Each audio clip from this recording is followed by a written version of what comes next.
ត្រឹមតែ$30000ជាងលោកអ្នកនឹងទទួលបានផ្ទះដ៏ទំនើបមួយខ្នងតែមិនមែនផ្ទះនេះទេណា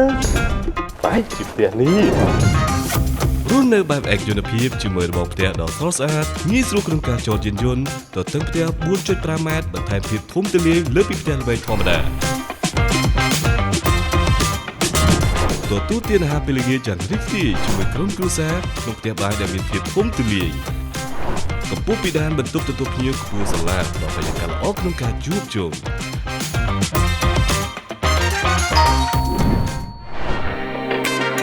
ជនបទមាន Sky Bar ល្អបំផុតសម្រាប់ជួបជុំដ៏មានន័យដែលមានការរៀបចំយ៉ាងរចនាឥតខ្ចោះសម្រាប់ការរស់នៅបែបសម័យទំនើបបន្ទប់មេគ្រួសារធំពីរអមជាមួយវេរ៉ាន់ដាដែលអាចចូលស្រូបខ្យល់អាកាសបរិសុទ្ធនៅពេលព្រឹកបន្ទប់ទឹកធំបំពាក់ទៅដោយ Lavabo Olha bem, tem conceito, tá? Esse do lado. Só para força na minha vez vai ter que fazer chamar.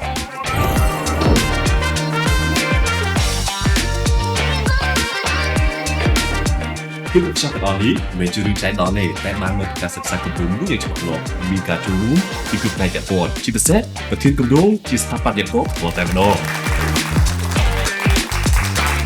ការរស់នៅមកដល់ឆ្នាំ2024នេះទៅហើយមិនអាចខ្វះបានឡើយជាមួយនឹងធម្មជាតិដែលបង្កភាពងាយស្រួលដល់ការជួបជុំក្នុងសហគមន៍មិនថាការហាត់ប្រាណអានសៀវភៅស្ដាប់ចម្រៀងនិងអង្គុយសម្រាក